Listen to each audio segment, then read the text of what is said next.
Sampurasun. Halo dulur-dulur, selamat wae gini, selamat datang di channel Film Dulur. Kali ini kita akan membahas film bergenre fantasi misteri thriller yang berjudul Call. Film ini disutradarai oleh Lee Chung Yeon, film yang diangkat dari adaptasi film Caller yang disutradarai Matthew Park Hill. Sebelum itu saya akan mengingatkan kepada dulur Salaria untuk menonton full filmnya secara utuh, karena dengan menonton film secara utuh akan memberikan sudut pandang secara lengkap. Cerita diawali dengan seorang perempuan yang sedang berjalan ke suatu tempat. Tak lama dari itu, ada mobil yang ternyata merupakan milik pamannya bernama Sung Ho. Mereka pun tiba di sebuah rumah. Di rumah, ia menemukan telepon jadul, lalu menelpon ke HP-nya yang ketinggalan di stasiun. Sayangnya, tak membuahkan hasil. Ketika bersantai, tiba-tiba ada telepon berbunyi, dan ternyata telepon salah sambung. Setelah itu, ia pun mengunjungi ibunya yang berada di rumah sakit dan berziarah ke makam bapaknya, lalu pulang ke rumah. Sesampainya di rumah, telepon itu berbunyi lagi. Ketika ia angkat, ada seorang yang sepertinya dalam bahaya, dan itu orang yang sama. Orang di telepon tersebut mencari Sun Hye. Ia meminta tolong untuk ia datang ke rumahnya, dan tak disangka rumah tersebut adalah rumah Sohyeon sendiri. Merasa janggal, Sohyeon pun berkeliling di rumah tersebut dan menemukan ruang bawah tanah. Ia pun masuk. Di sana ia menemukan buku harian dan foto. Ia pun mendatangi pamannya, Sung Ho, dan bertanya siapa yang ada dalam foto tersebut. Sung Ho hanya bisa mengatakan Yung Suk, dan ibu Yung Suk adalah dukun.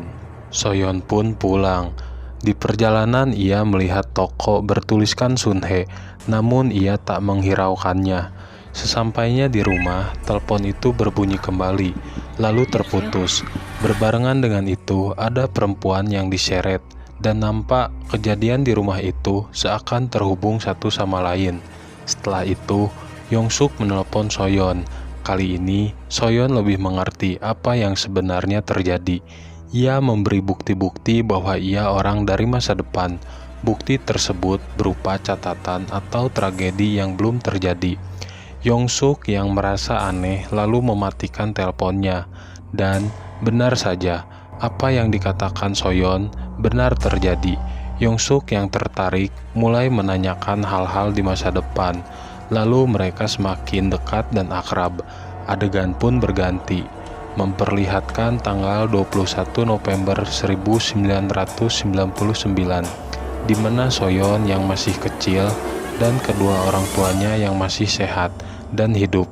Mereka berencana membeli rumah Yung Suk. Yung Suk yang tahu jika orang yang akan membeli rumahnya adalah keluarga Sohyeon. Ia pun menelepon Sohyeon di masa depan jika ayahnya masih hidup dan berencana menyelamatkan ayah Sohyeon.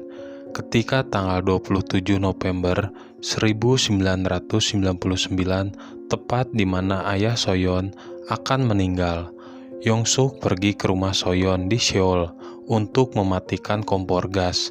Setelah itu, tiba-tiba ada telepon dari ponsel milik Sohyeon yang sebelumnya hilang.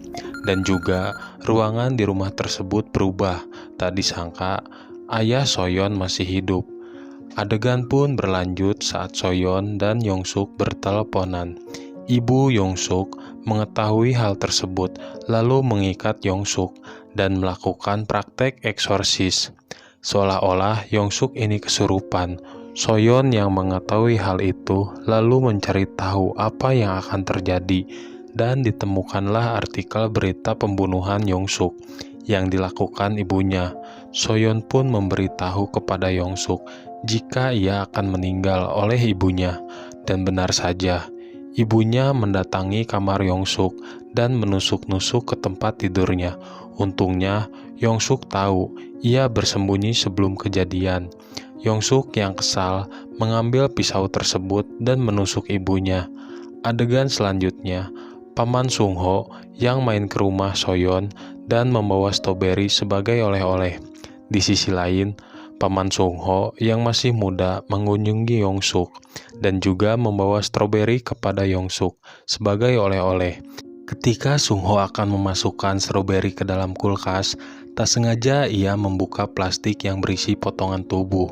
Soyeon yang mendengar telepon berbunyi lalu mengangkatnya, dan di situ terdengar orang meminta tolong. Setelah itu telepon mati. Soyeon pun ke bawah. Anehnya, Paman Sung Ho sudah tidak ada. Ketika Soyeon bertanya kepada orang tuanya, mereka tidak mengenali Sung Ho. Soyeon pun mendatangi kebun stroberi milik Sung Ho.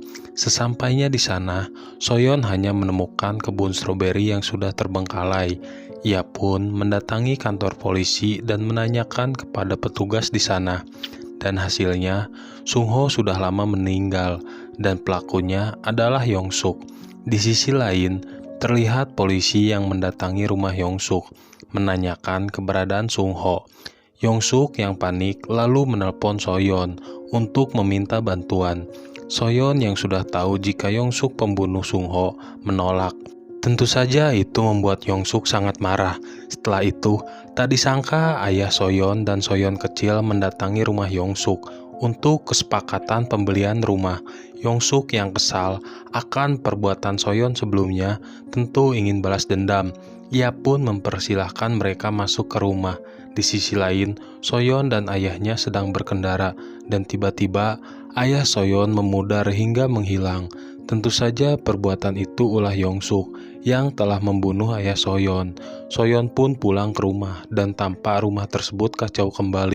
Soyeon yang takut akan hal yang terjadi pada dirinya, ia pun menyepakati membantu Yong-suk untuk mendapatkan barang bukti yang bisa menangkapnya.